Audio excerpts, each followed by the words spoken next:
Welcome to the Girls Club number 5. And so today we're talking about, hold my notes here a little bit. Today's topic, I'm just going to share my screen like I did last time, because that was easier. So can we see that? Yeah. Yep. Perfect. Let's just, okay. Can you see all of that? Okay. Mm-hmm. There it So- goes. Yeah.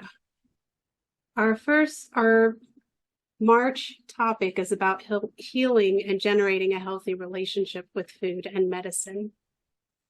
So this can be, I just have it as part 1 because we may be talking about this for many episodes through the course of the next year, hopefully, because there's a lot to go through.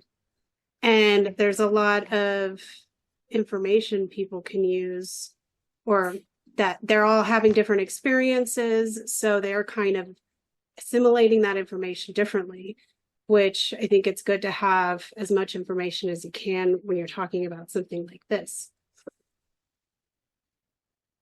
These are my notes.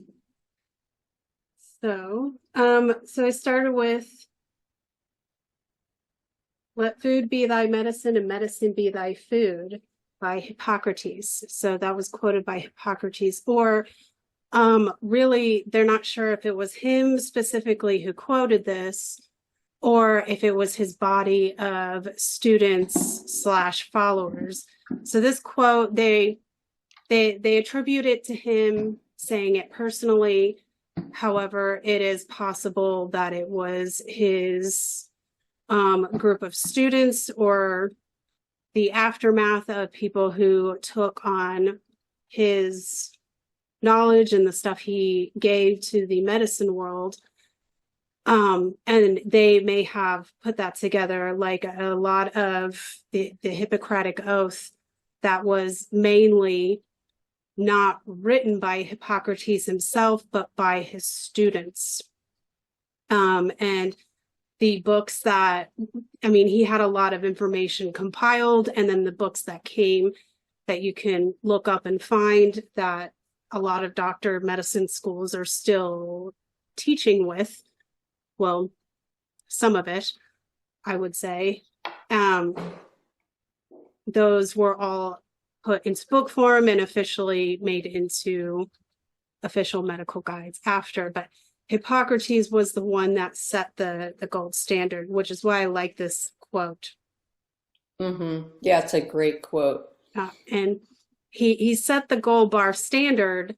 And for me, it's kind of like, doctors and medical professionals who do not look at Hippocrates as, somebody that they should study, deeply, then they should go do that and add that into their knowledge of studying medicine, because it's part of the reason why they have the ability to study and practice medicine in correct ways. And a lot of, maybe the tools in the history that they used, the tools, some of the methods are, archaic and not maybe the most sanitary or best way to go about it.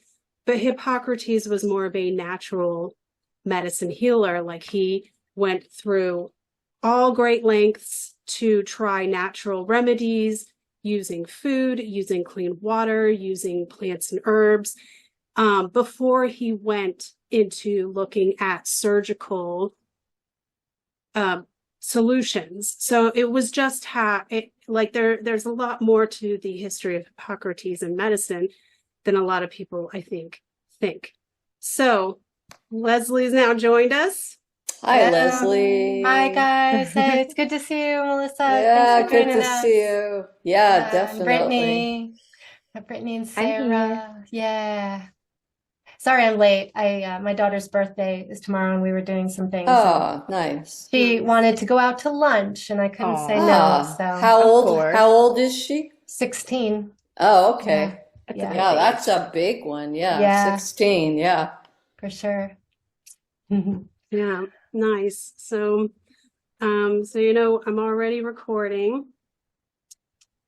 Yeah. And we shouldn't be, I'll just, as a disclaimer for everybody, we shouldn't be interrupted, as now we have the official Zoom, the Oh, with unlimited the stops. video. Yeah. Cool. So, Yay. we've been able to upgrade a little bit. So, Leslie, we're not really too far into it or anything. We're just starting with the quote, "Let food be thy medicine and medicine be thy food," with Hippocrates, and a little bit of information about that. So if you guys wanted to add anything to that and what you think. Well, I was just going to add that at the same time of Hippocrates, and even prior to that, was all the indigenous shamanic practices from all over the world that have been going on for we don't really know how long, thousands of years, and that they were much more, and I'm sure Hippocrates was too, and during that time, but was much more in tune with the natural world and the unseen world, spirits and nature, and being able to communicate more with the natural world. And so they were able to get a lot of their quote unquote remedies from that deeper connection with nature and with the unseen.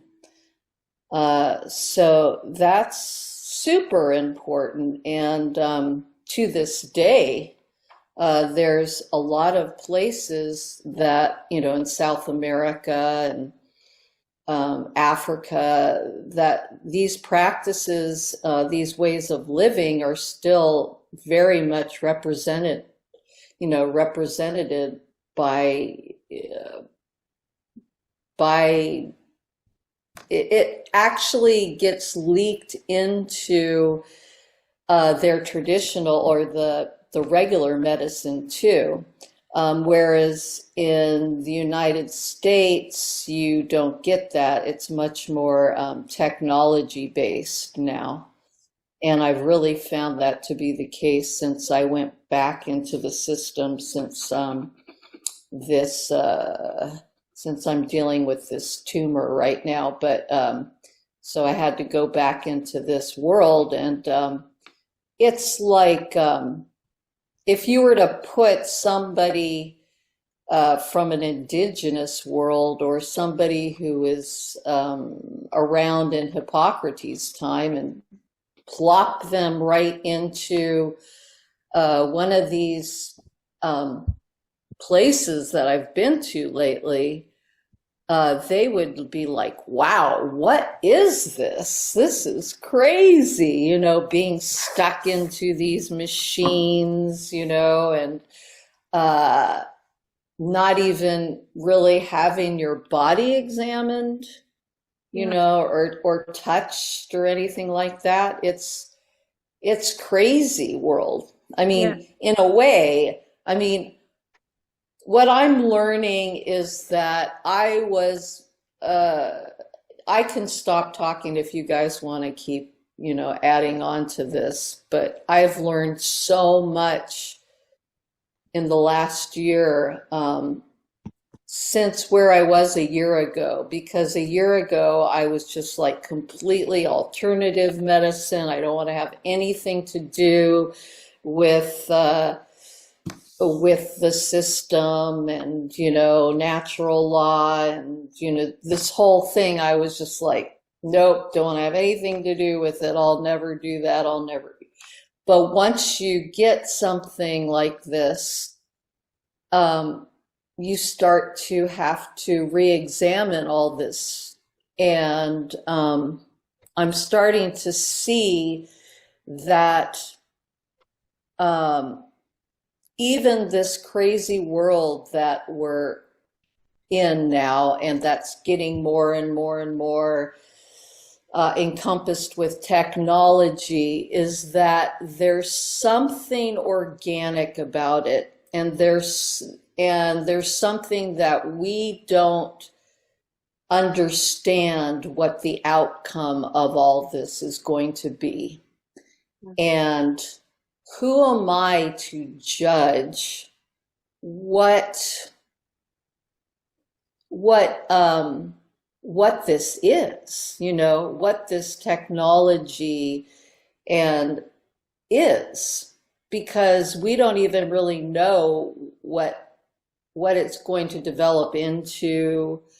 And there's always a dark side of things, but then there's always a light side of things. And right now where I'm at is like finding a balance between the old world and this new world. And what is it? Where is it? Ultimately, if people are not atheists, it's all coming from my sense, it's all coming from God. It's all coming from the mystery, even this technology, unless it's a different entity, this AI, which I've played around with. But anyway, I'm getting off the subject. But I have a lot more questions now, and I am a lot more open than I was just a year ago, I think, after having this experience of going into that world. Now, Sarah, you've been in this world for most of your whole life, pretty much. So you understand it more than I do. But, and I do think that whole system is going to have to change. And with this Hippocrates and let food be thy medicine, medicine be thy food, I see that is finally starting to seep into the medical system, just barely. In there. Just barely, but it wasn't even there, like, say, 10 years ago. Now it's because people are so unhealthy that they have to address this now. But yeah, so I've been talking a lot, so somebody can add to. Yeah. That's okay. I would only say you're right, and I think that you're right, Melissa. And I think that if you were to bring them from the past into the future, they'd be looking around at some of it, be like, this advancement is amazing. And they'd look at some of the shit, I'd say probably a good 60 to 70% of it at least, that's in the modern day medicine world, and be like, are you fucking smoking crack? What are you doing this shit to people? That didn't exist back then. I was thinking the same thing, but it's still funny. They're like, what the hell is an FDA? Like, what do you need that for? Like, So I do think that they'd be turning in their graves over some of the stuff that's going on. But I think it is a good idea for people, because I know people who are either on one side of the spectrum or the other, where it's all in, I trust the authority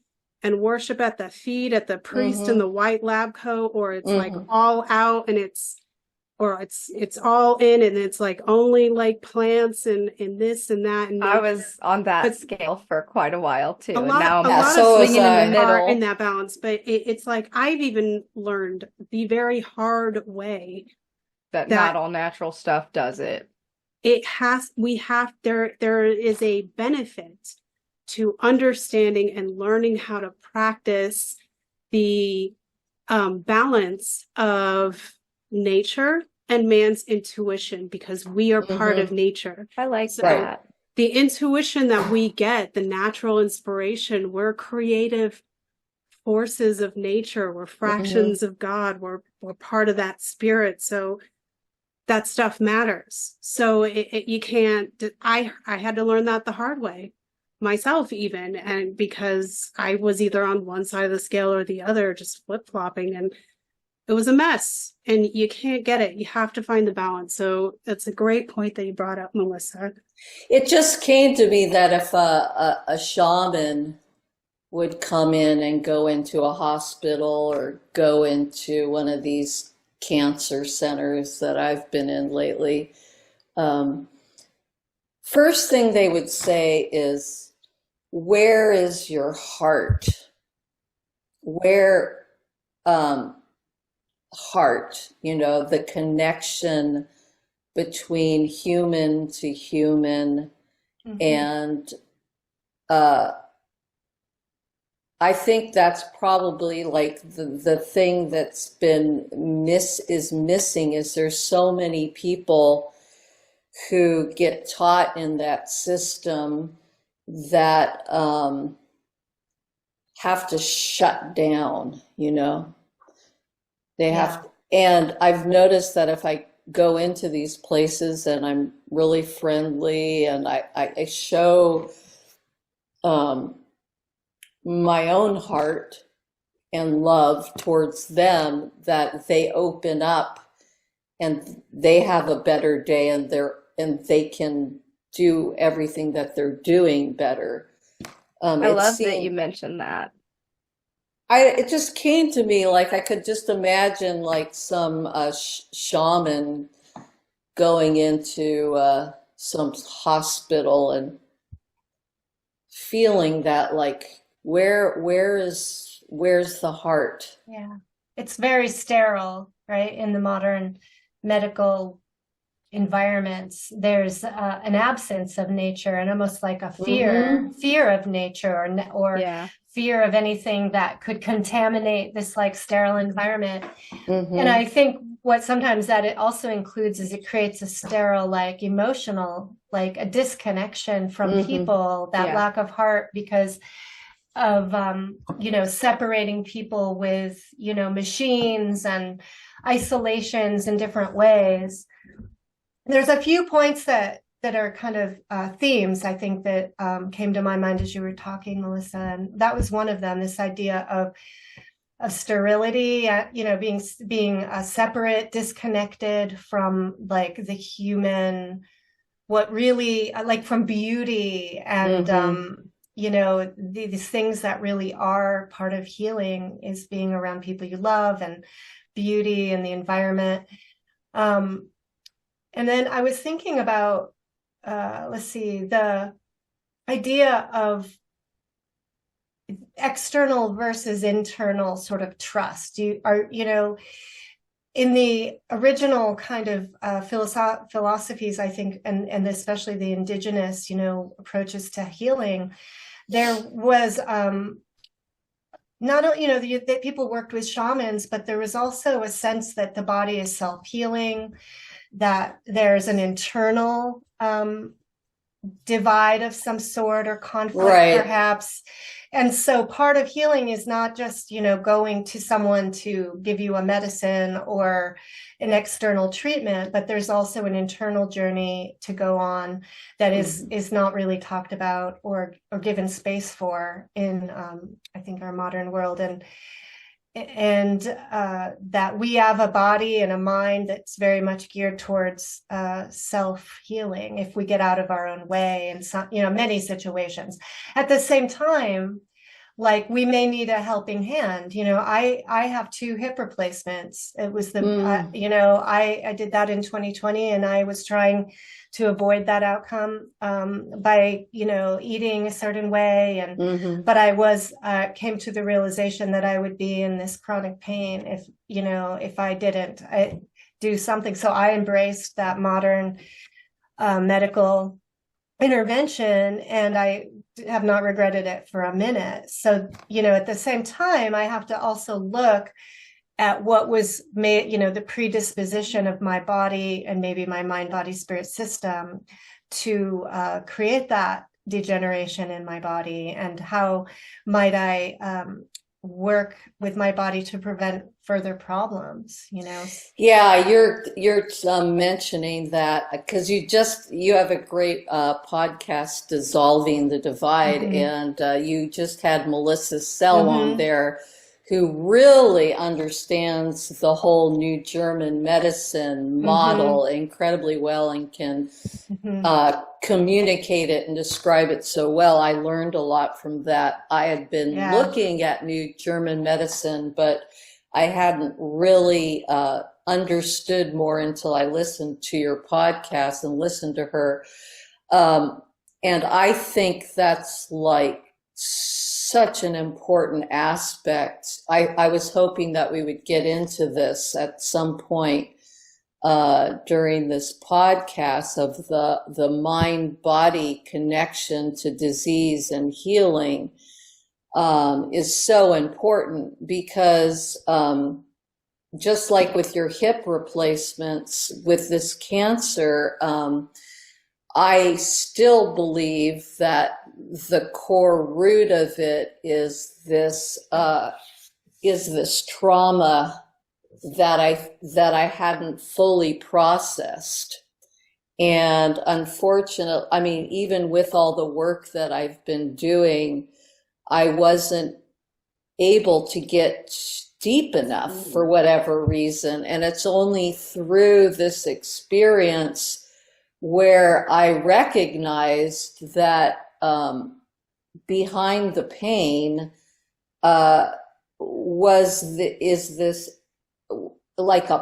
is an anxiety program.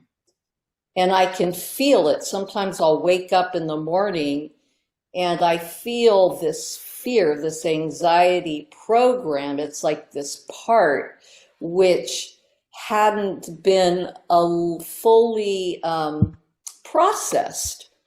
And so I've been doing all this IFS therapy with C. Michael Smith, who's also a Jungian and a shaman.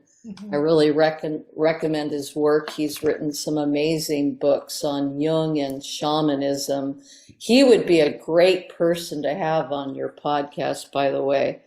I'm friends with him on Facebook, but I can connect you. He's just absolutely amazing.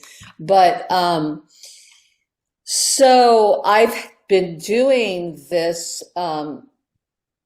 therapy with him and been able to isolate these parts that had not fully been processed. But I do believe this new German medicine model, they're onto it.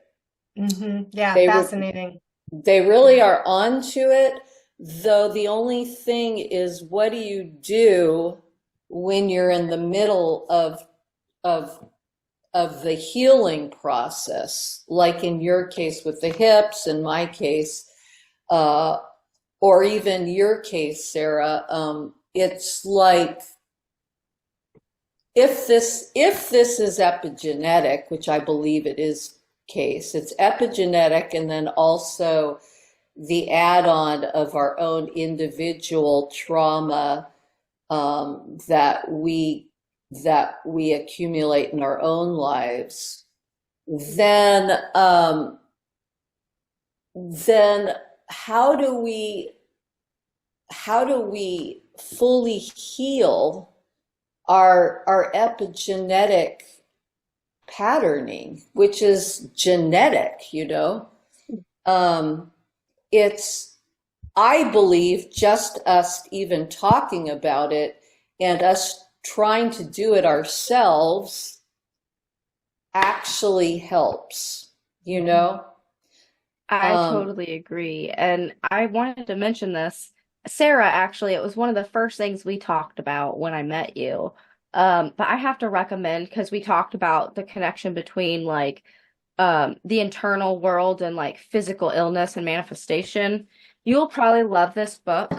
It's called Metaphysical Anatomy. It's by Yvette Rose. It's thick, and this is only the first edition. There's actually a section on cancer, but it has many, many different illnesses and all of the internal things that go go into the physical manifestation of that illness. And it also has different points and questions that you can ask yourself so that you can better dive into your problem and hopefully come to a place of resolve about it. But it has been so valuable to me and my family along this journey. So I had to mention it since you guys brought it up. That's exactly what I was thinking about, because I also have that book, and You got it. I do. You said you would, and you did. I got the book, and I also highly recommend. I'll actually put a link to the book in the description for this video once it's uploaded, because if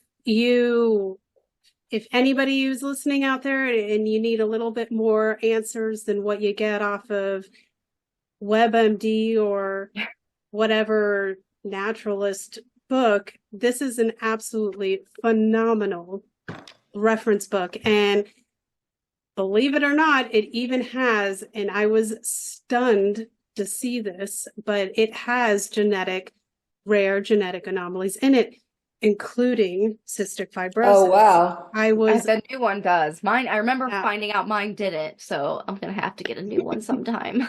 Yeah, so it does have a little bit more in there. And I'm probably going to get the next one, because I think there's like 2 more. But absolutely, Melissa, phenomenal book. Absolutely great reference medical book. Anybody who's interested in their own natural healing, or just healing arts in general, or even, I think this should be on the bookshelf of every doctor's office. Yeah, they're finally starting to work it into some of them, but more so the holistic practitioners. But I agree with everything you guys have been saying, and I've had the exact same experience of having to not compromise my values, but just be put in situations where it's like, oh, this is outside of my hands and control. I don't know how to deal with it, and I need to go to somebody who knows more than I do. Yeah. And I kind of have this hypothesis that if we are really heavily to like one side, I feel like life is going to make a situation for us to handle that thing and reassess our belief and value. And I just can't help but notice that. And even when it comes to like government and the system and court and how all that work. And I'm learning balance in the areas that I've been more extreme in. And I just can't help but notice the pattern. Yeah, I think you're absolutely right about that. It's like our whole psyche wants to be in balance and grow. Learn both sides. Right. And if you look at nature is constantly having to go find balance, whether a species wants to live, it has to fight for that. Or a wildfire even. Yeah. Like there's destruction in that, but from that fire comes new life, and it brings about little good too. Right. Cracks us open into new growth, right? Through alchemical processes, really. Yeah. Absolutely. Yeah. I wanted to add a couple things around Melissa, you had talked about the idea of being flexible in seeing man-made technologies as also being kind of part of nature and potentially, right? And I wanted to share this thought that all ideas, in a sense, exist in this divine mind, we could say, in the soup of potential that we're swimming in.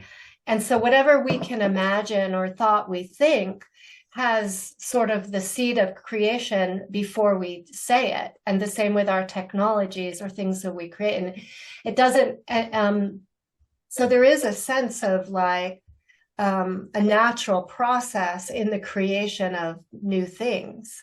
And so how do we discern? It seems like that discernment process of whether it's around food or medicine, other types of medicines or modern like technologies, has a lot to do with our consciousness, our awareness, our deep listening to ourselves, because our individuality is so important in any prescription that we receive. One size doesn't fit all.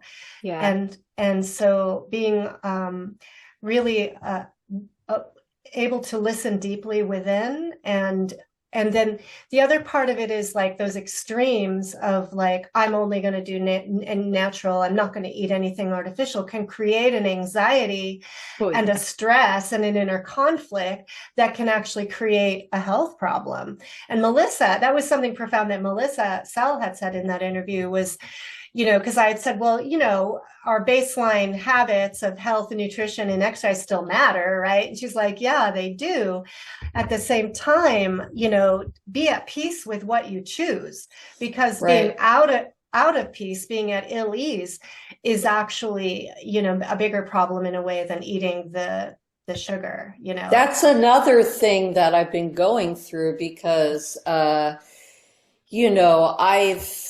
been through all the different, this diet is good, this diet's not good, even in the past. And I had this whole, like, this is in IFS, you have parts that are manager parts, and these parts are there to keep everything under control so that the exile, IFS, right, Leslie? I do, yeah. Yeah, so so that the manager's there to protect the exile. But so I thought that it was my manager had everything under control, right? And now through this experience, once again, my manager was saying, okay, well now all I can do is I should just follow Gerson. I should just be doing juicing and a lot of raw and, some cooked vegetables and no meat. And then, I found Budwig, and then she adds cottage cheese. And then a lot of people now are doing keto or carnivore, even for cancer and different, and that, like Jordan Peterson or people like that, it works great. And Jordan Peterson's wife had cancer and she's all good now and she just eats lamb. That's all she eats, His daughter does something like that too. Yeah, and his daughter too. And that's great. I think it's great. If somebody finds something that works for them, I think that's great. But then I have to look at that family has an incredible history of trauma and mental illness in their family line. And so how do we know that the reason why they're so limited in what they can eat and everything has to do with that they haven't fully processed the trauma part of their family line? I don't know. I don't have the answer to it, but these are things that that I've been questioning. And so then I went into, but then I started, and this is kind of where I'm at now, is as long as I'm eating clean and I'm, and I cook for myself, I cook, which is very important, these basic, just basic things as women that we do in life, like cooking for our loved ones and having meals and all this stuff is so important.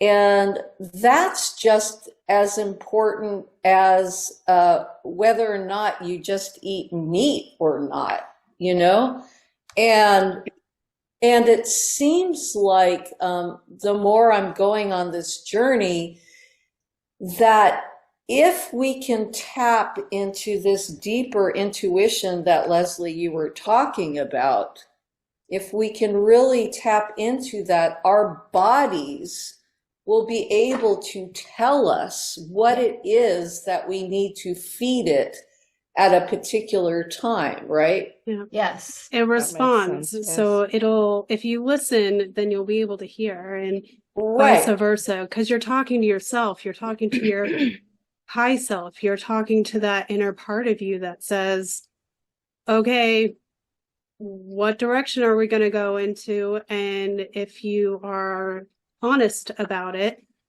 then I think everybody, I mean, I don't think it's a special trait to be able to do these things. I think it is like, entirely a doable skill that every single person can figure out how to work It's with. hard. It's hard though, even Yeah, for it is hard. me who studied this stuff and has been doing it and did this book with Colin and everything and all this shadow work and everything. I can still tell you that learning how to hear that small voice within that intuition that is the part of me that wants the healing, because there are, just like in nature, there, like right outside my window right now, there's a huge hawk. He loves to hang out here because there's lots of squirrels and he's trying, he doesn't seem to be able to get them. He's beautiful, but he's a predator. I saw him around. I've been riding my bike down to these chickens down the street because I want chickens eventually. I can't have them here. And a huge hawk was just like watching the chickens. He would easily grab one of those chickens if he could. Now, in our psyche, there's parts of us that are damaged, or that have been damaged either epigenetically or through our own trauma, PTSD or whatever. And those parts become these autonomous complexes, right? Or Eckhart Tolle calls it the pain body. And it's an organic operating system that does not have your evolution in mind. It's the other side of the coin. And so I've been listening to this lady. Oh my God, he just went, did he catch something? That's incredible. I'm not sure if he caught something, but anyway, I was just watching this Christian woman who's pretty amazing, because I understand Jungian theory and all this IFS. I was able to listen to the Christian way of understanding, and it made a lot of sense to me. And she was basically saying the same thing, that if we don't fully understand what is coming into our psyche that is in our own and our family's best interest, if we haven't done enough work, then we could be susceptible to these outer forces, or their inner forces in our own psyche. It's the same thing, really. Yeah.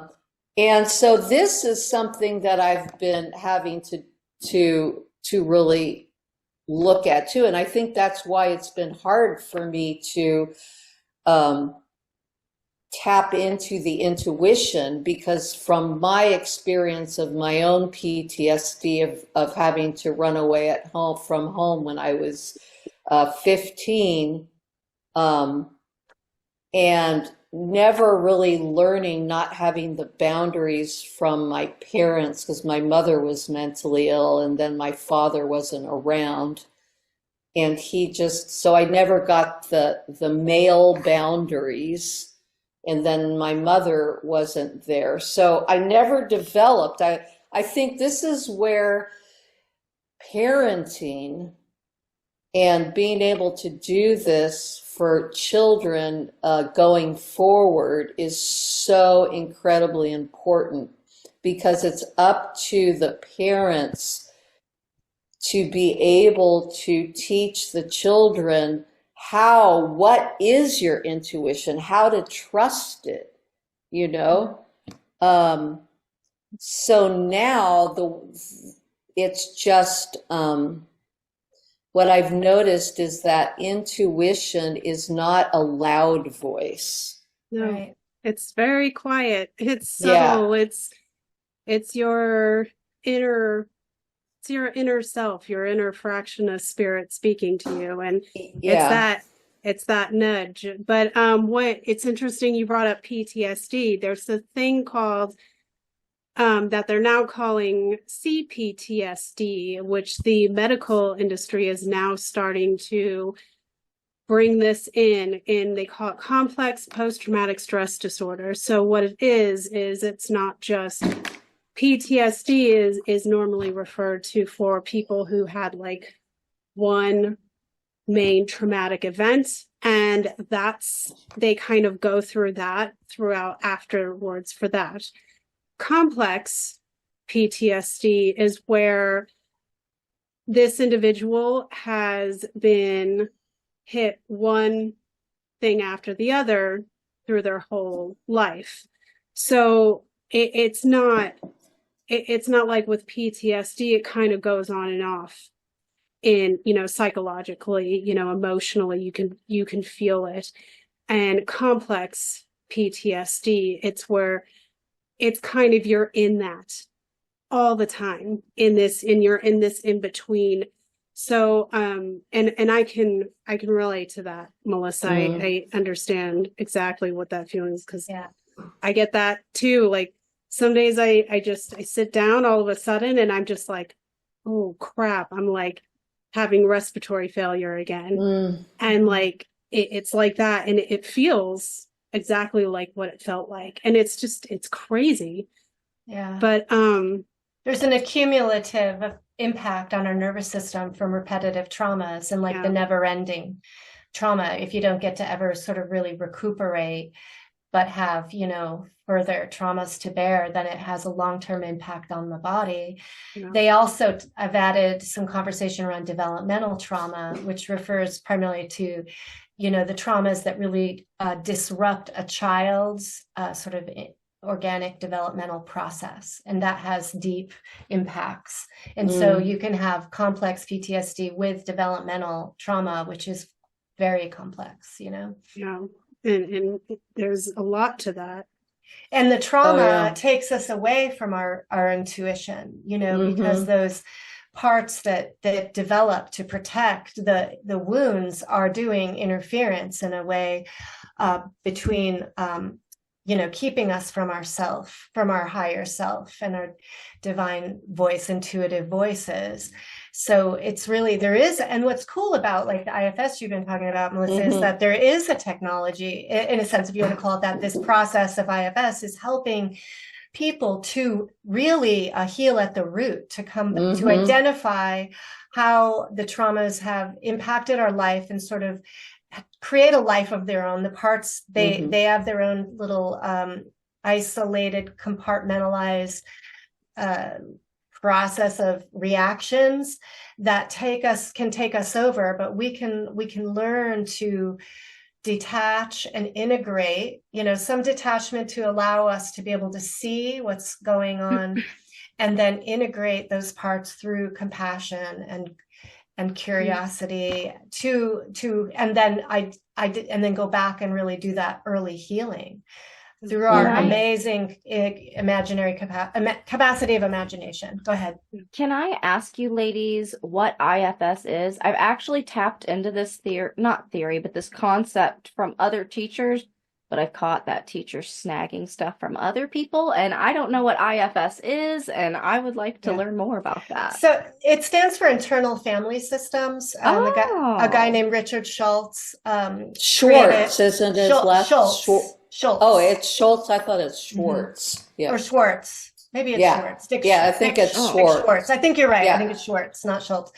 But he was a family therapist. And so when you do family therapy, you have a systems mindset, where you see not just what's happening within a person, but how, The dynamic plays out. Exactly. Oh the my God, dynamic I'm with like other people. having a nerd implosion right now. Yeah. I have been studying relationship dynamics, family dynamics, and all these things through personal experience and observation. And I am so excited now Yeah. to And what's find cool, somebody who's done more work. And so I can like Yeah. compare, contrast, see what I Yeah. don't know. And I'm just kind Yeah. of getting excited. yeah, well, it excites Taking me notes. because it's like the principle of correspondence, Yes. happening where I'm you really can passionate see, about stuff like that we have an internal family system, Right. a dynamic of parts that Oh, it makes interact sense. and we become polarized within, and we can have conflicts within, and so we can start to use the family systems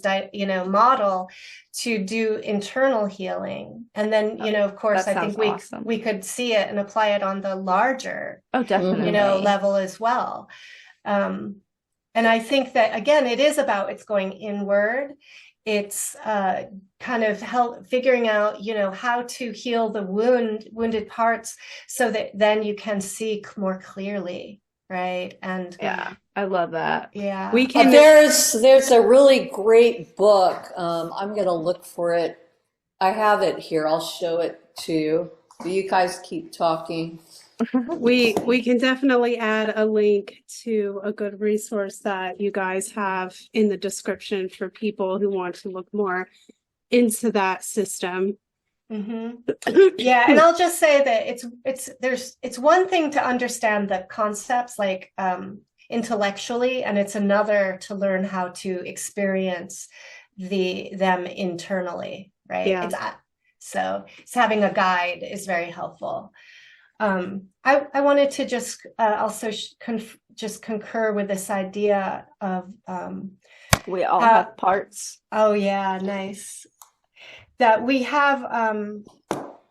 are born with certain unique, I guess, karmic impacts in our body, right? This guy, Rudy Verspor, I had sent the link to this amazing conversation to a couple of you, called Rudy Verspor, The Second Scientific Revolution, on a podcast, Living 4D with Paul Chek.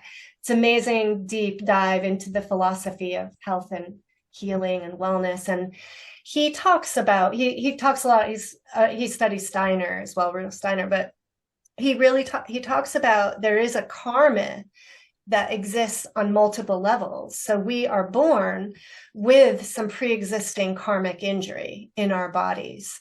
So we're not all starting on the same plane. Someone may have, like my hips. I had a dysplasia in my hips that I was born with that led to this in combination with my external life experiences and attitudes and spirit and anxiety or whatever created a outcome.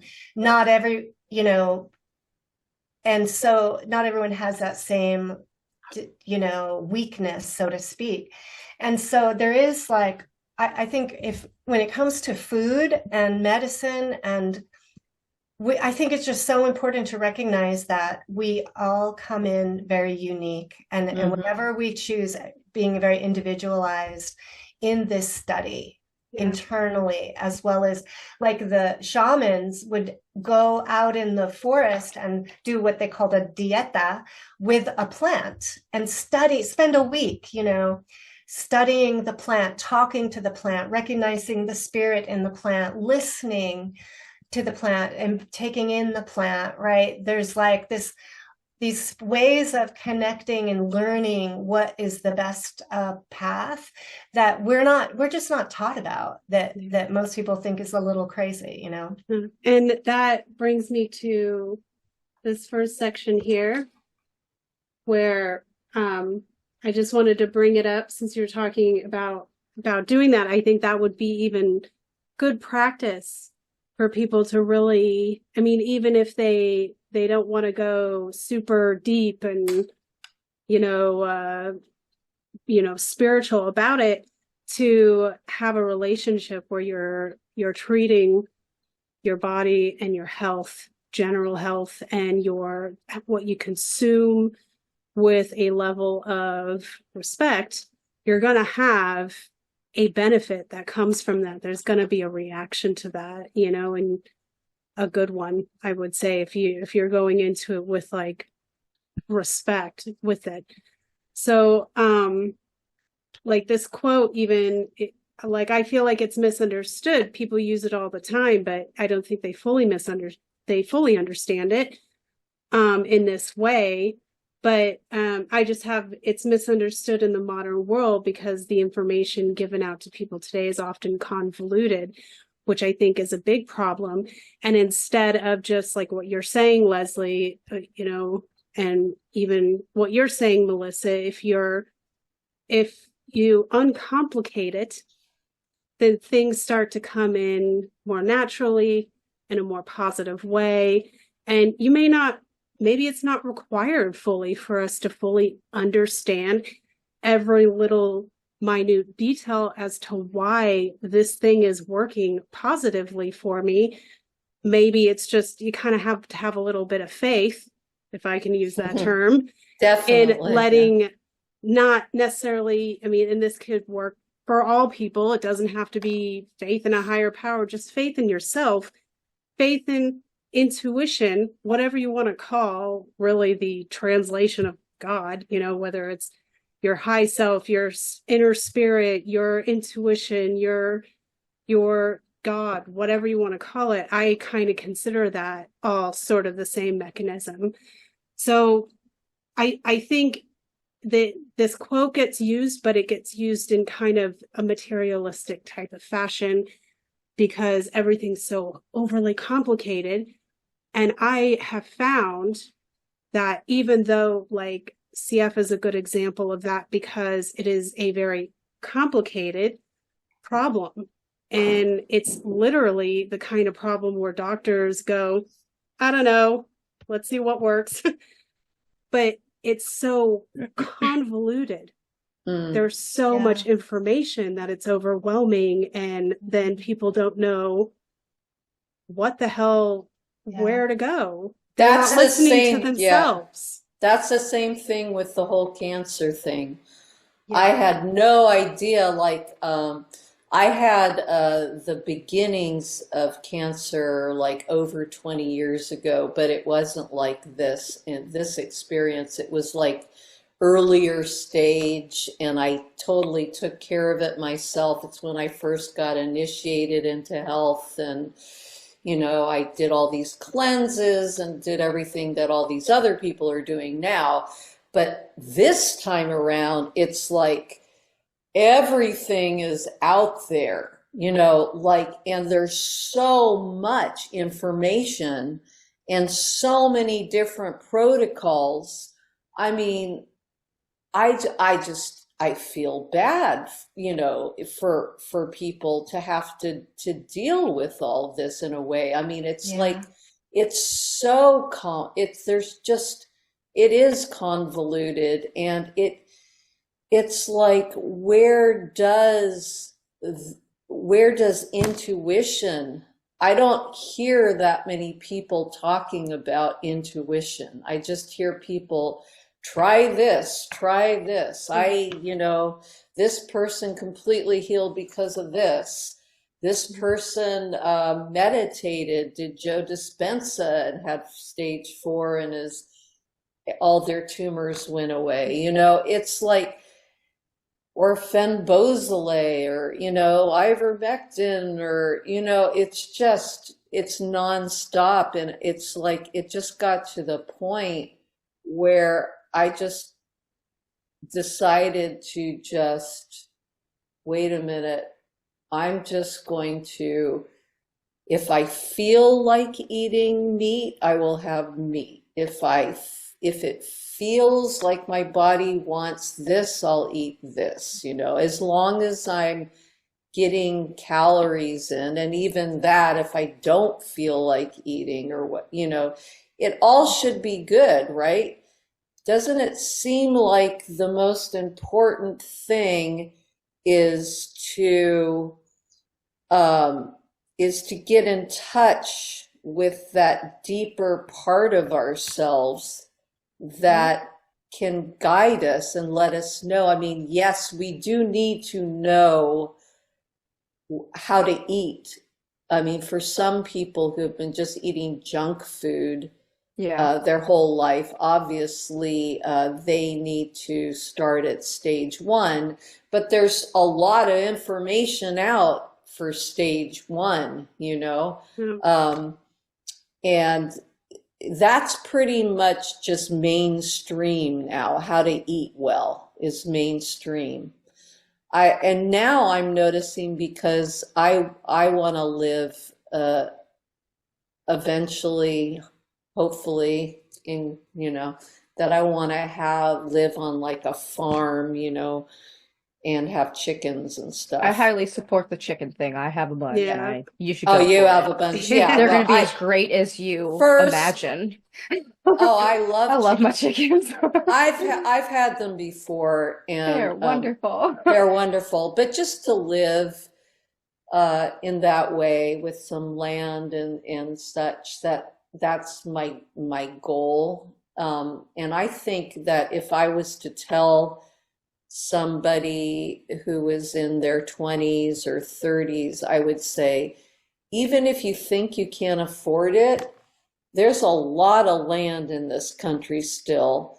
And if you can't afford it with your husband or your husband and children or whatever, get some friends and all pitch in and get a piece of land. Yeah. Yeah.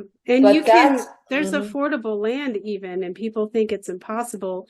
Out But by I- us. Yeah, like in California, it's next to impossible. Yeah. Yep, Because good you've luck. got like this much land for Yeah, like yeah. $1 million, and Yeah. you're just like, But and then you've there- got all the regulations. But if you Oh, go yeah. out more into Central America, even into the southern states, it's a lot more rural. And I mean, I've looked at pieces of land. You can get a friggin' few acres of land in Texas for like, I don't know, $40,000. Yeah, Brittany, what state do you live in? The pancake state of Kansas, but Oh, there you go. I'm at a really cool location because I'm at the border of the 4 states where Mhm. Missouri meets Kansas and Arkansas meets there, and then Mhm. Oklahoma too. Like Oklahoma is like, I'm in Oklahoma 5 minutes down the road. Oh, wow. Oh, wow. Nice. Okay. Yeah, Nice. Missouri is 20 minutes away, 25 minutes. So it's Yeah. not bad, but yeah, it's super affordable over here as Right. compared to Yeah. some more popular states Right. and stuff like that. But it makes things more reasonable, more doable and practical for people. Yeah, It's if- totally doable. It's like this is what it's coming to, I think, is that I've been regenerative farming, We've been, yeah, us too. Yeah. You know, getting to where you're actually growing some of your food, you know your neighbors.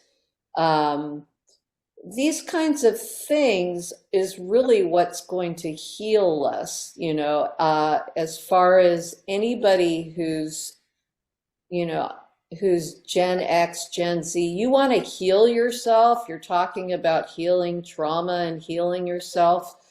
Go get a piece of land with a bunch of friends and start, you know, building a life on it Yeah.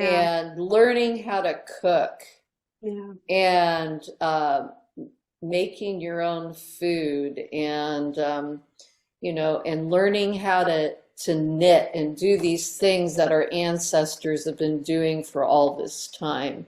Yeah. I mean, this is that, talk about being able to get more connected with nature and our intuition and these places. We don't even need to, I mean, maybe we need to do therapy too if we really have a lot of trauma. But for a lot of people, a lot of the problem is just the modern society, the way that we're living is just not healthy. It's trying to shut us down. So Yeah. and that's why I think it's so important for us to find that balance between nature and intuition, and not necessarily look at technology and advancing technology as like a bad thing. I mean, No. it can be, but it's a tool. Like, Right. Use it for good. that's right. Like I can use my fork to eat my salad with or jam somebody in the eye with it. Right. What's going to happen? Exactly. Like it depends on the decision of the individual. It's about the responsibility, my responsible usage of the fork. And that's with all technology Yeah. in our Yes. world. So it's so with this quote, you have there's all this information about proper diets and healthy food, in quotes, most of which is nonsense or non-science. So if people have any kind of experience in the medical establishment world, and they have experience with how the medical institution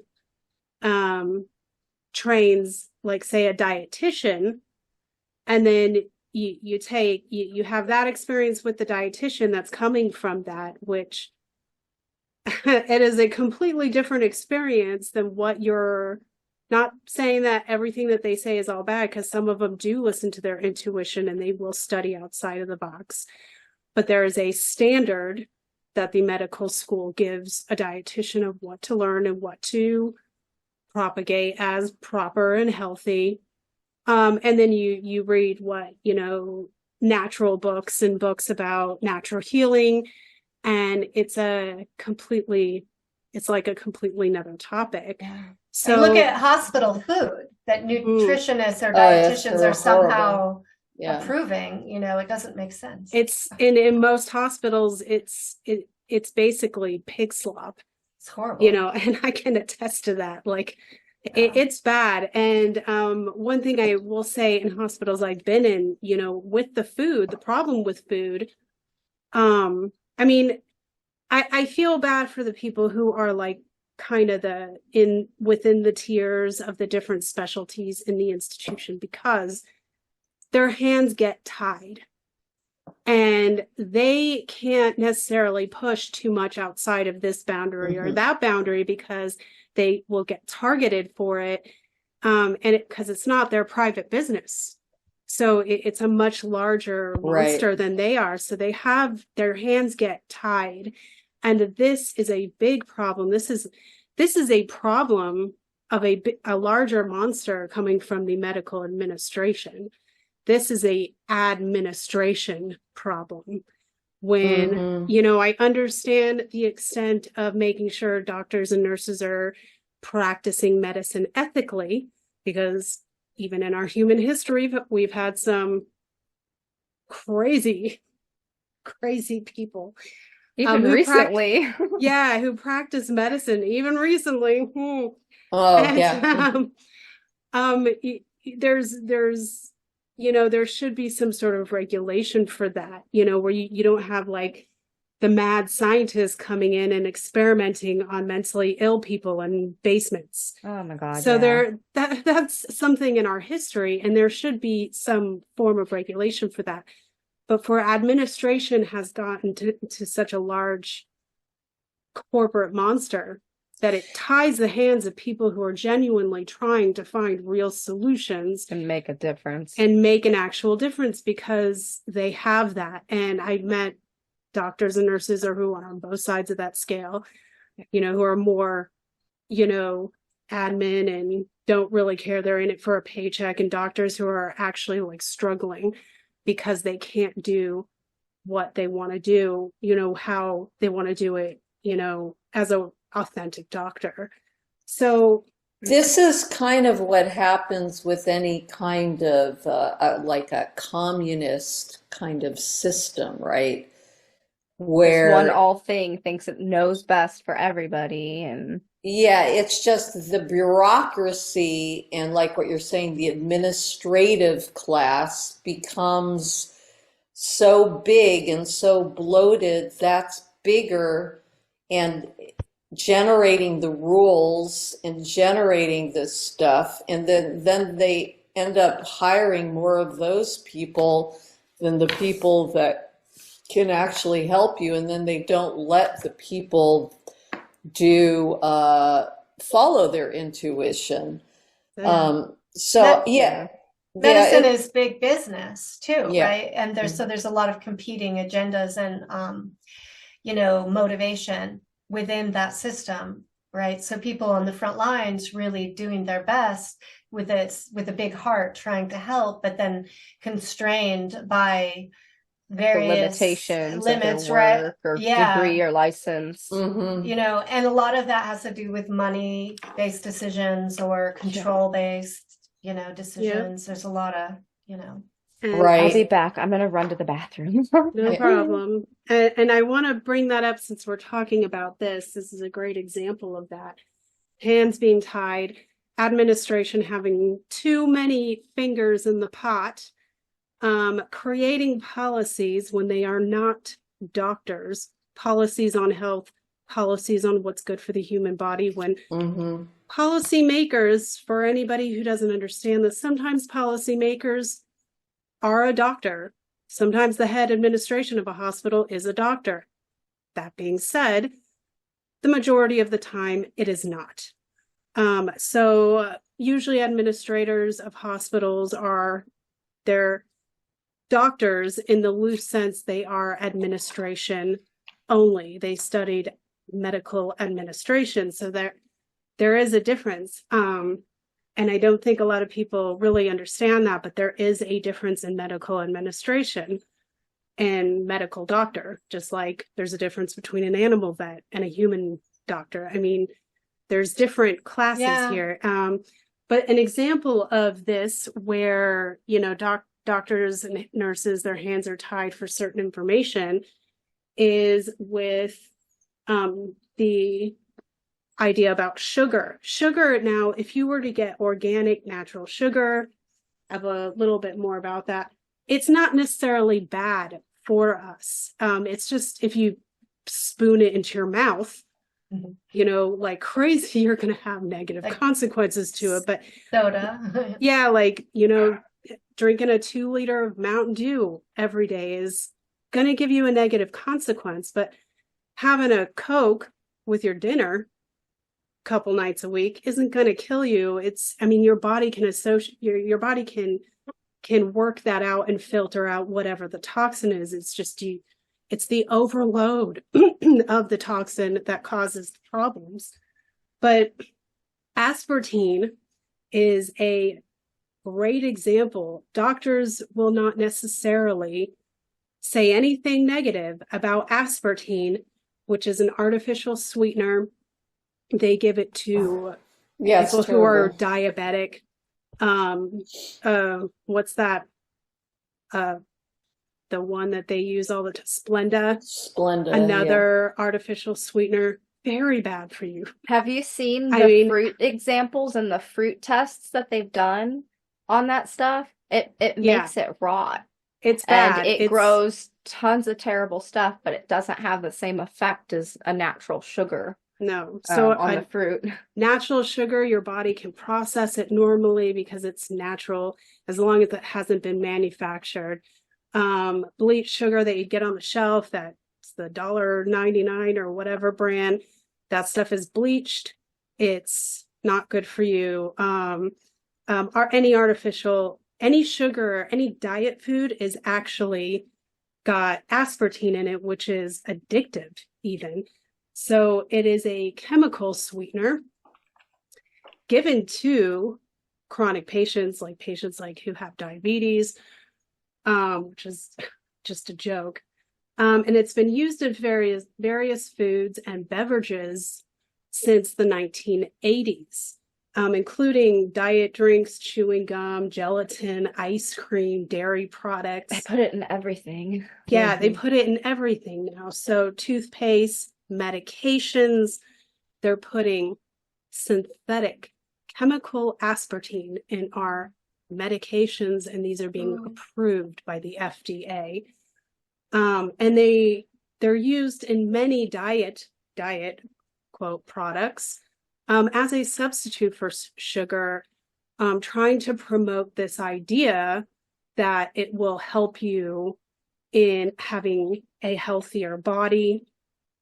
And and help you generally. And it doesn't. And in every single case, it's always gone the exact opposite direction. So aspartame is one of those topics that most doctors won't even touch because it's highly promoted. So yeah, aspartame is considered bad for health and the cause of conditions such as cancer. I would even say it causes many things. It may be the problem to many problems. It is not in some countries, it's not even legal. So, you know, I didn't even know people were still using it. They use it's in all diet food. That's why Wow. I look at the ingredients of everything, because you have to now, and you may look like a lunatic, be like reading everything at the store. Well, But it's you really have to. I mean, it's really easy to get to not have that problem. You just don't buy anything packaged. Yeah, And no you processed substitute it food. and do it Yeah. yourself. You know, I mean, buy honey, yeah, that's what Or- I usually do or in my coffee. if you're going to do that, or maple syrup. Yeah, Or if you're going to have to use a sweetener, you can't use those, then I've used stevia at times, which is a natural sweetener from Like it's a a leaf. it's a natural plant root from South America that's been around for a long time. But make sure you only get real stevia, because they're trying to refine that now too. yeah. Um, The stevia you get in the stores, I've seen it in the stores, and it comes in a bag and it's white. Now, Yeah, Isn't it some supposed to be green? it's supposed to be green. yeah, some of So- it, if it's organic, you know, it might be all right. It's better than aspartame if you're Yeah. going to do Yeah. that. If you're gonna do it is better yeah, than aspartame or and- even the regular refined cheap sugar you get off the shelf. And then Look- there's monk fruit too. Yeah. People Oh, yeah. are using that. And My mom Lakanto. dropped a lot of weight on that. She just traded out her sugars. Go ahead, Lizzie. Yeah, monk fruit and then Lakanto. I just wanted to add. It was another Yeah. one. But really, you can use just fruit too as a sweetener. Once you stop eating sugars, you'll find that your taste for them kind of goes away too. You know, so there's that. But generally, if you just stay away from packaged foods at all and just and stay just in the areas of the food store where there's produce and the meat department. And then if you're going to buy meat in that way, make sure that you're looking for pasture raised or grass fed. And in any grocery store now, you can get pasture raised eggs, you can get organics. You just have to be just be smart about it and not just grab any package that you just feel, you know, like you want to, you know, just That's eat it. something. And then same with seed oils, you know, and that's all in these packaged foods, and those are really bad for you. So it's not that difficult, and even online now you can buy from small farmers. There's these farms now where you can be part of a farm share, and you pay a certain amount of money a month, and then they will either you pick up or they deliver raw milk, raw cream, organic eggs, pasture raised and grass fed and finished meat. And this is all over now. This is not, you just have to look for it. Yeah, that And- actually be really. I mean, that could be like the new grocery store. If people is, just like and- cared to do it, but I think this is the way that eventually everything's going to go. I think what we should do now is have the way it was when I was a kid too, when health food was first starting to come out, was there were co-ops, Oh, small stores that were put together by people. It was cooperative, right? And you would pay like a membership fee, you know, kind of like Costco, but you would do it at the co-op, and you would, Mhm. everything that you would need would be there. Yeah. And that's pretty much, I think, where we should be. I don't know. I'm thinking maybe if I start, I mean, not maybe, when I'm starting to feel better, I'm gonna try to explore that and see if I can. Yeah, it's definitely a great option. I I wonder think if we she lost froze. Melissa. Yeah, I Yeah, think maybe. we lost her.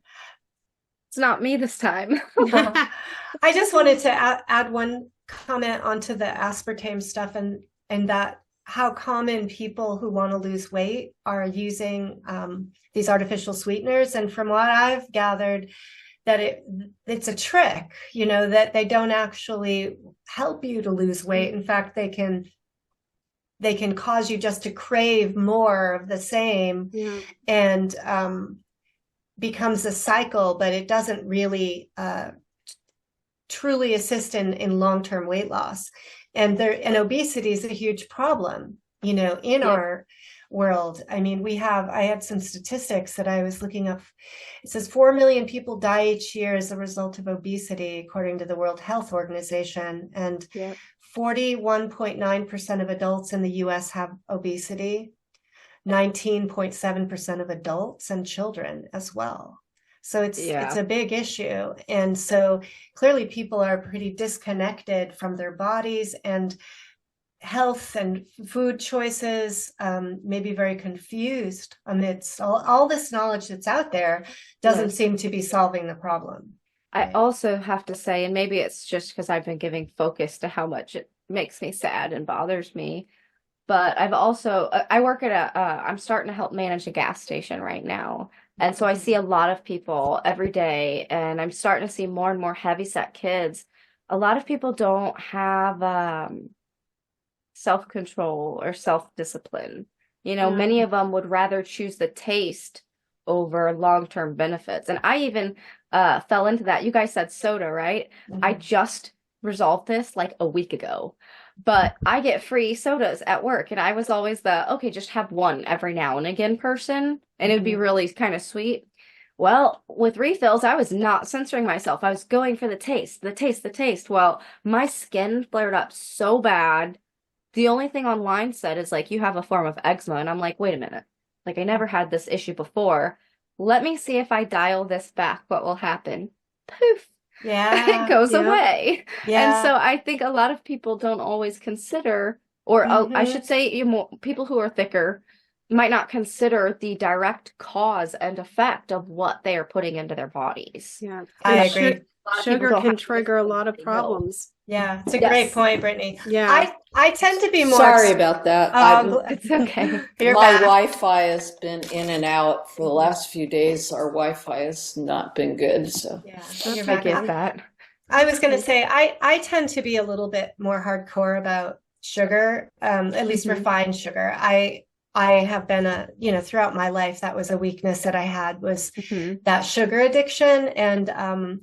And I came to the realization that it didn't make me feel well. And so I cut it completely out. And at least refined sugar, for quite a number of years, I didn't touch it. But I also really value the sweetness, especially like in the morning cup. Right. I would like, I'm not going to deprive myself of sweetness.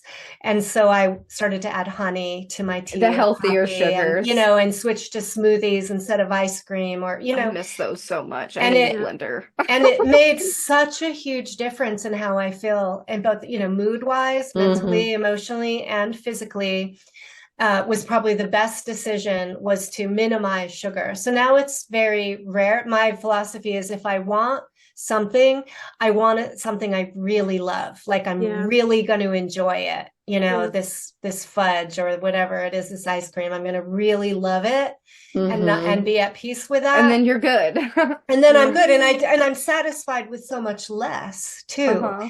And so what the less that when I'm avoiding sugar, then I have a little of it, I can feel the effects of it really big in my body.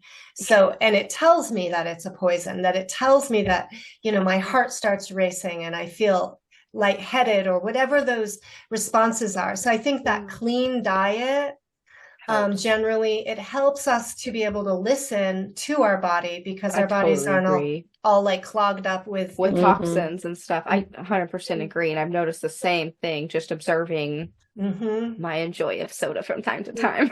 Everything in moderation. I Mhm. mean, Yes, I'm but not gonna, go ahead. yeah, no, I'm just saying it's about consumption rate. I mean, there's a big difference in how your body behaves or responds to you or what it will and can do. Mhm. If there's a difference, like I'm the same as you, Leslie, I put, sometimes I don't put anything in my coffee. Mhm. All of the water we use is reverse osmosis water. Mhm. Yeah. Sometimes I'll put honey in my coffee. In my tea, I'll use lemon. You know, there are alternatives. You can even enjoy like a nice ice cream float once in a while with, because you can get like, you know, organic root beer and, you know, homemade ice cream. It does the same thing. Mhm. So Yeah. you don't have to get all, you know, Yeah. it doesn't have to come from the grocery store or from No. the, you know, super, it doesn't have, you don't have to look at it like junk food Yeah. even. You know, So, avoiding the high fructose corn syrup, for example, that's Yeah. in a lot of stuff in the grocery store. You know, I am very particular about where I buy my food too, you know, Mhm. and also from the standpoint of supporting local community businesses. You know, Exactly. yeah. Yeah. And I think too, there's a difference between like eating a whole pint of Ben and Jerry's and having A a serving. cup, you know, not even that, but even a tablespoon, you know. Yeah. And Yeah. so what is the mental kind of addictive aspect? And sugar in particular is quite addictive. Very. Same with like chips and a lot of those, you know, Mhm. Doritos, you know, Over the Hedge is a kid's movie where they show like the raccoon or whatever it was eating a chip and all of a sudden it's like, oh, you know, Oh. yeah. More. It's like, and I after not eating that for a long time and then eating it, I was like, oh, now I know exactly what they were trying to show. Yeah.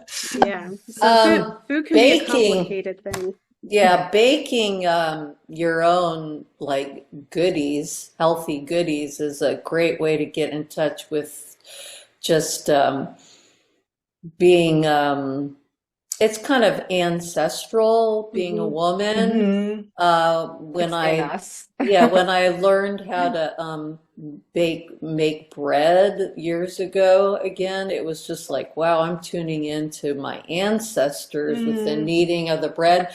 But I've been making for Colin because he likes sweet things, and he was eating those expensive bars that just have like a couple dates and walnuts and what is it? A The cup kind egg. bars or Yeah, that no, not the kind bars, but they're pretty clean for a bar. But then I started making this banana bread with just bananas. It's so easy.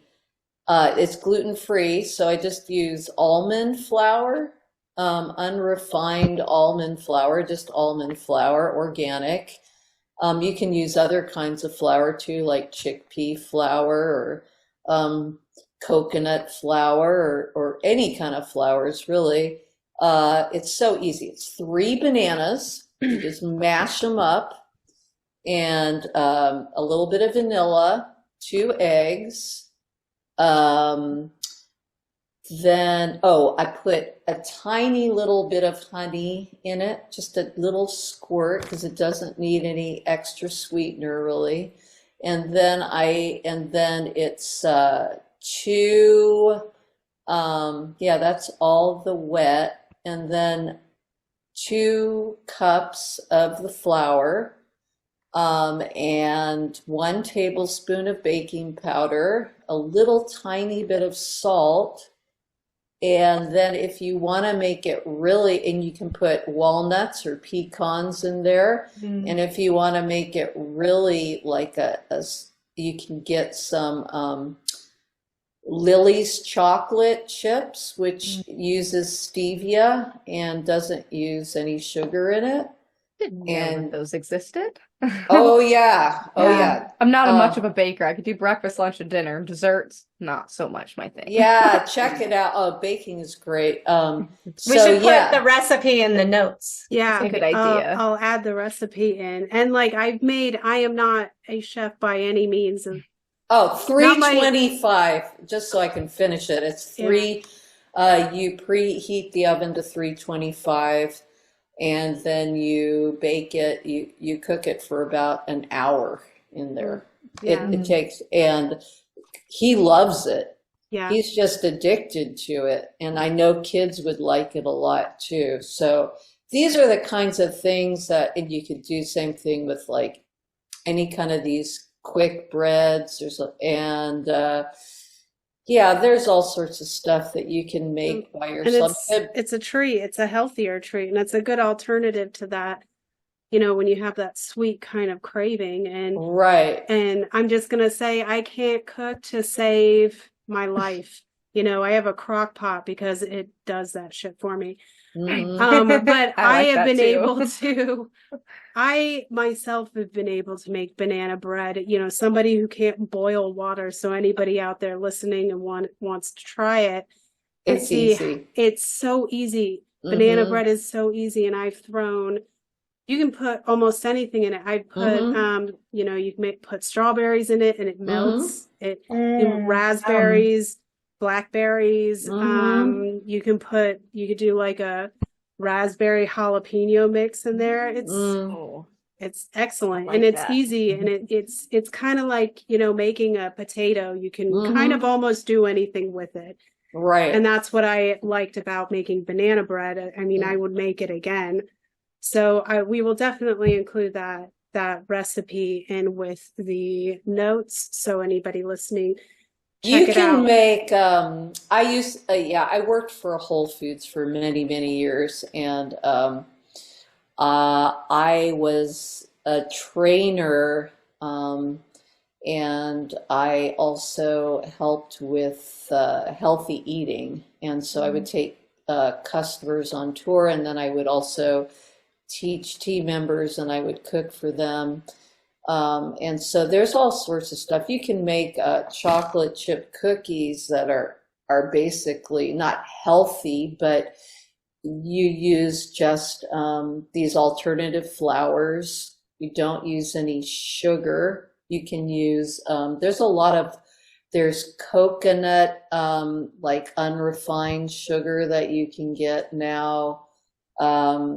And I wouldn't like recommend eating that like every day, but if you want like a treat and say for children, that kind of stuff is not going to hurt them. And you can also get them to help you, teach them. That's Yeah. how I learned how to cook is my mom, that was one thing that she really,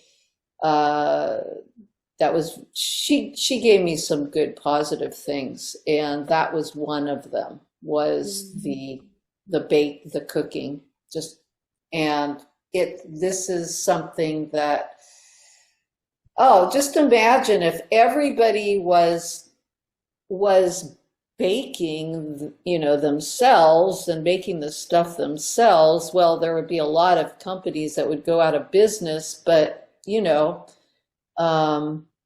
I think that those people would end up doing something else. Anybody who starts their own business is very creative and could probably figure out something else to create, Yeah.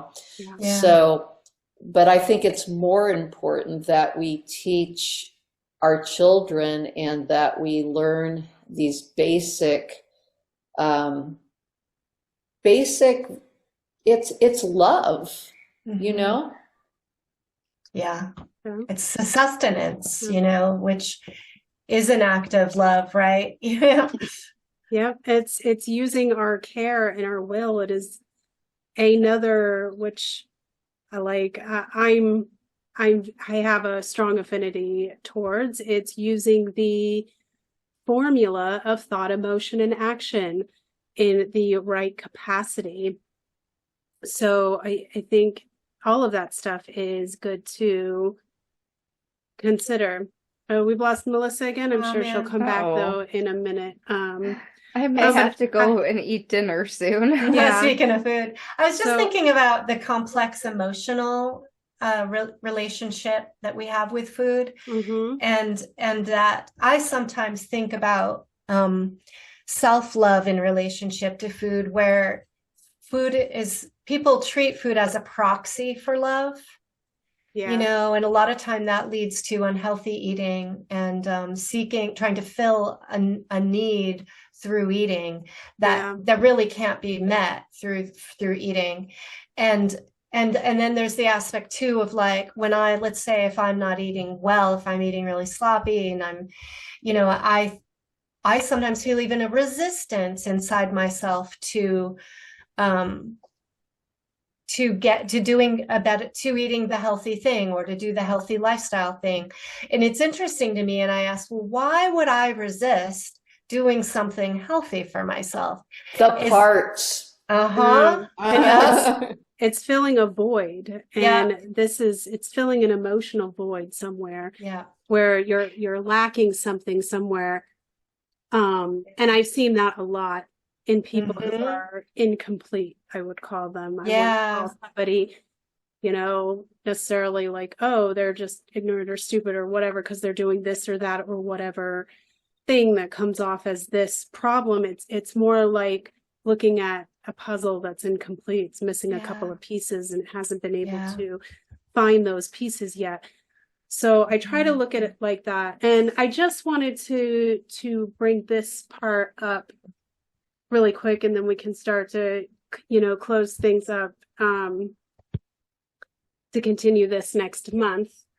But most expert doctors may say that the sweetener substitute is not harmful, but the ones who are being honest or simply just have a proper, like they have that within them where they want to give proper health advice and they have that care, will tell you that aspartame and all artificial sweeteners are far worse for you than just regular organic sugar. Yeah. And I don't know if that wasn't the exact quote or anything like that, but I was reading that that basically that was the message, and it was coming from an article for Dr. Melissa Young. So that was a pretty interesting reference. So you can check out Dr. Melissa Young and see what else she has to offer. So let me just. It seems Um, like okay. a general rule of thumb would be the more natural your food, the better, right? Yes. Less artificial. Yes. And doing it yourself Mhm. Right. Yeah. as much as possible. And I got online one time, I don't know, so I know now that how not to get engaged with some sort of argument online now. Usually it's a part, I found that it's a great way to learn about shadow projection, and where we have stuff that we're holding back is if we end up getting into an argument with somebody online. Mhm. But one day I saw one of these advertisements on my timeline for chefs or some sort of company that makes like these kind of gourmet TV dinner like things, like frozen meals, right? And to me, it didn't look good at all. It looked like, wow, who would want to, eat that? And I just basically, I said, it's not that hard to cook. And it would, it's so much less expensive to cook, to just cook yourself, and you're showing love to your family and to yourself. And I could not believe how long people wanted to argue with me. I didn't respond to any of the comments, but a lot of it I think is the way that our whole system has been set up, and so many people now, like Gen Z or even millennials, grew up not eating anything fresh. That is Mhm. so You true. know? I'm a millennial. I'm 33. I think I'm the youngest of our ladies club ladies. Mhm. I'm not kidding. Everything I grew up eating was from a can. It was from the box. It was from a freezer. And I ended up being vegan for like 5.5 years and then vegetarian for another year. And now I eat meat again. But I had to grow an acquired taste to fresh vegetables and fruits.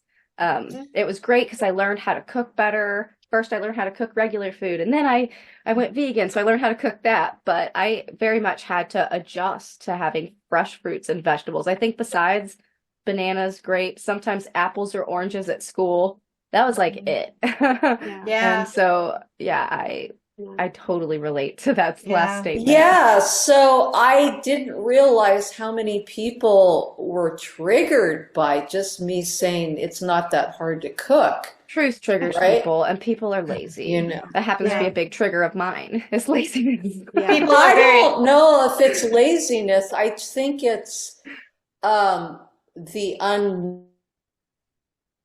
Oh man. no. It's like an attachment to a lifestyle and Yeah. the ease. This is that culture of ease that gets associated Yeah. with like making it almost, you Yeah. know, is you don't have to do those things anymore. I would say Yeah. like with Melissa, what I don't know exactly what she was going to say, but I would say I think there is a level of laziness there, but I think a lot of that is based in fear. People who Yeah. like don't want to, they're afraid of cooking because they're like they've got all this like because they failed the first couple of times or whatever. And this is across the board with any skill You're I've so right. encountered. You're gonna And fail at it's stuff. fear. Keep going. If you go down far enough and you dig far enough into your inner Mhm. self, it is fear. These are fear-based emotions that are being triggered. Now, Mhm. I'm not great at cooking, but I have not put a lot of practice into cooking. My mother and my daughter both love cooking. I'm like, you have at it. I'm starving, Mom. She's like, here's some pancakes. I'm like, all right. So but I'm kind of a spoiled, Not CF really. kid. But You just had to go through that, that's all. well, yeah. Yeah. So I didn't put a lot of practice into cooking, but it's like a skill like anything else, like learning how to sew or knit, learning how to Mhm. ride a bike, learning how to write a book, learning how to build a farm. These are skills. These And are there's- skills, and that's it. And the only thing that holds us back is fear. Mhm. And even with me, like with cooking, I just hate doing it. So I bought a crock pot and I turn it on and That's it cooking. does. That And is cooking. it tastes Yeah. pretty good. If you've got a Yeah, solid and- recipe, it's good. Yeah. And And soft. you can steam anything. I Yep. steam my pasta in there instead of boiling it. Yeah. So stuff like that, you can, Mhm. there's alternatives to just like knowing your way around a stove. There's a transition, Yeah. to better your eating habits, and there's going to be some withdrawals that your body will experience when you stop eating certain foods. And so it can be very, you can get a lot of kickback and be uncomfortable, both Mhm. emotionally and physically, to transform your diet into a really natural one. And so I recommend doing things gradually and not being really all or nothing when you begin, and start by Mhm. I'm adding, learning that now. adding in some good stuff, adding in a morning smoothie, adding in a daily salad, adding in, honey instead of sugar or whatever. And the more that you start to get satisfied and fulfilled with the new additions, then it's easier to release those more addictive foods. And a lot of people there, you know, I've recently heard of a gentleman, an older gentleman who is like has some serious heart issues, and his biggest challenge is not eating the foods and drinking the sodas and the, you know, it's like a relationship that is being lost, and there's grieving, I think, really around it, because it's so comforting and an emotional experience. Yeah. And it's like you get to hang out with the other people who are reading those things. So when you, like, people who are gluten intolerant all of a sudden like really struggle with that because they have to eat differently, you know, and you can't just go and eat with everyone else at the potluck, right? Yeah. And that's Now so there's a you, social yeah. Now Yeah. you can, though. There's so much gluten-free. Awesome. Yeah, Yeah. if you're in that Yeah. you know, I crowd tried and you're that, doing and it. there were much less gluten-free products then. So I'm happy Yeah, for everybody now. nowadays. But yeah, you really have to kind of figure out ways to eat that's different. But I'll just say, if you hang in there and if you realize that it's a gift to yourself, and then you start to feel the benefits of it, you'll feel so much better. Oh, yeah. Oh my gosh, yeah. It's a long-term My skin process. feels better without that soda in me. Oh my gosh. Yeah. Mhm. It was It's- terrible. It's all that machine sugar. Seriously. Yeah. But because I don't super go hard on all the junky stuff, I kind of knew what it was. Yeah. I knew it was probably stress somewhere, but really I like to look at what goes in, and that was the big variable difference. And it was yeah. amazing to take it out and have my skin clear up. I'm like, okay. And yeah. there's a high fructose corn syrup in that. It's not just sugar, right? Yes. You know, so you could look for something that, like Sarah's been saying, with just natural sugar in it, but avoid all the chemical stuff. Right? Yeah, I Mhm. like tea a lot too, but I did soda for I did without soda for very many years, but I didn't gain weight when I was drinking it. And I felt like the only thing I really lost when I let go of soda was joy. And so it was the emotional thing to it, right? And yeah, now I'm having to detach myself from that again and just lean on more natural things as far as that goes, because I do get tired of plain old water. So I'm drinking water with lemon in it right now. Yeah. To shift it up a little Waterloos. bit. Have I- you drank I love Waterloos? Yeah, I I love haven't seen those before. Maybe not out here. Yeah. Yeah, you'll like these. I mean, it's sparkling water, but it's really good, and they have a lot of different flavors. We do have Waterloo. some different ones out here. I might have to give it a shot. Yeah, I drink Yeah. a lot of sparkling water, and there's different brands that you Yes. can look at. So, I mean, it's not like super. I mean, because it's like a canned drink, so it's still canned drink, and the company's probably, well, maybe using stuff like fluorinated water, and some of it might have. But a lot of the sparkling water companies, I think, try to use This natural is a stuff. good one. This is Yeah, this that's this a good is brand. Did that Yeah. say Waterloo on it? yeah, Waterloo. Okay. Yeah. So I think can- it's a Texas company. I'm not sure. Okay. Yeah, so we can add a link to that kind of references as well with sparkling water, because it's a good alternative than having a can of soda, Yeah. which I usually end up doing. Is if I'm not drinking hot tea, it might be sparkling water. Or I might put herbs, you know, in my water, like tulsi is really Oh, lovely. yeah. I put tulsi leaves or basil or lavender or whatever, you know. Yeah, Quick question, maybe. I heard that tulsi leaves helps remove fluoride from water. Do you know if that's true? I don't know. I have It'd to be- look that up. That's I know. an I interesting might have idea. to go see it too. Yeah, Yeah. But it's a calming herb. hmm yeah. I'm gonna have to. I look thought that up. That's of interesting. I thought of one thing that you could do. I mean, this is a good exercise for people who are wanting to like work on these areas where they have fear.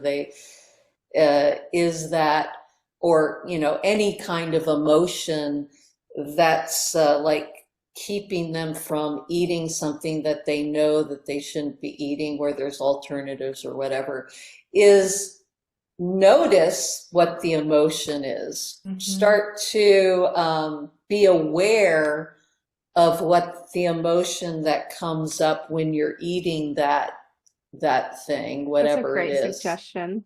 Yeah, And then try to trace the emotion back to something, when was the first time that you had it? And what was the environment like in your life when you first had that substance? Yeah. You can start to learn about your childhood, these places where that need to be processed and healed. Yeah, it's amazing how our inner self, our inner traumatic issues, a lot of it comes from food and the fear from food and the complexes yeah. we develop around food and how we make that associated with this thing or that thing or our anxieties, and it's all fear-based. All of this is fear-based. So when you And start it's an attempt Leslie. to comfort. I just wanted to add, it's like an attempt to comfort ourselves from an unpleasant emotion. Right. Absolutely. So I think let's start to wrap it up a little bit, because I know some of us need to go. And we can pick this up next month again, because there's so much we can cover. And we've got a lot of great information for you guys. So, Melissa, if you just want to maybe do a plug for your work and tell us what you're doing, your website, what you have in the works for. Oh, yeah.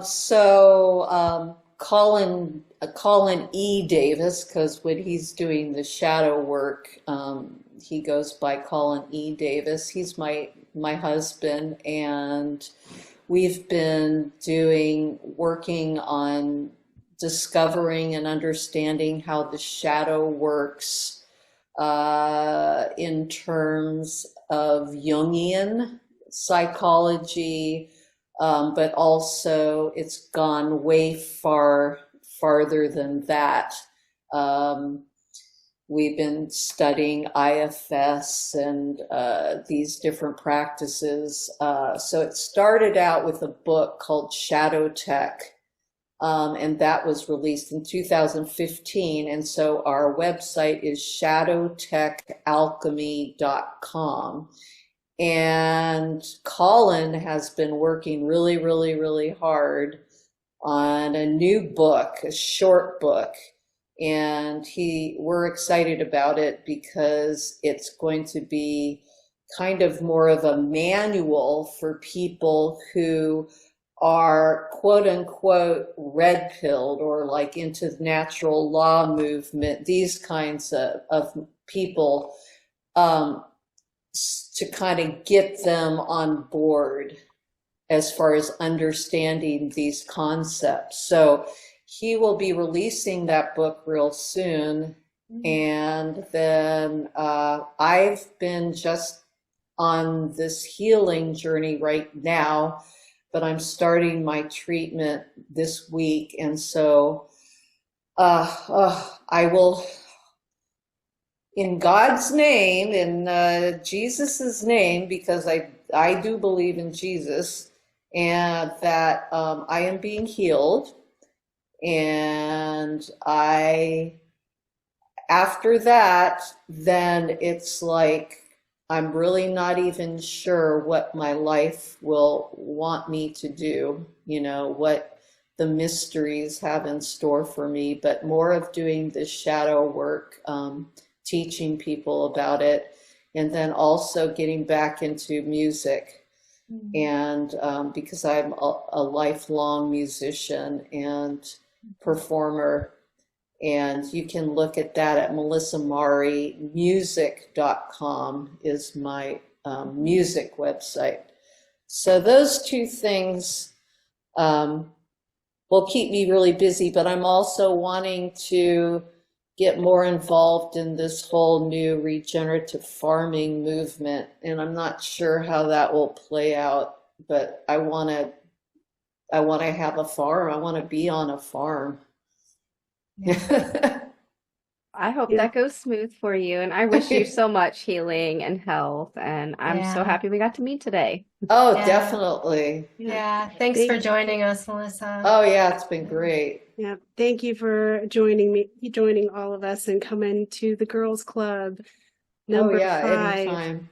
And for everybody listening, thank you for joining us today, and stay tuned for another month And as one of our newer viewers have stated for us, we are the Girls Club, and we're ladies talking about women's stuff. So come and see us next month, and we'll be here. And look for this video on Facebook. It'll be on Rumble. It'll be on YouTube. And it'll be wherever we put it. So check it out. All the links will be there. And if you have any questions, just contact us. And thank you guys, and have a great night. Thanks, Sarah. Thanks, Sarah. This has been Yes. great. Thank you.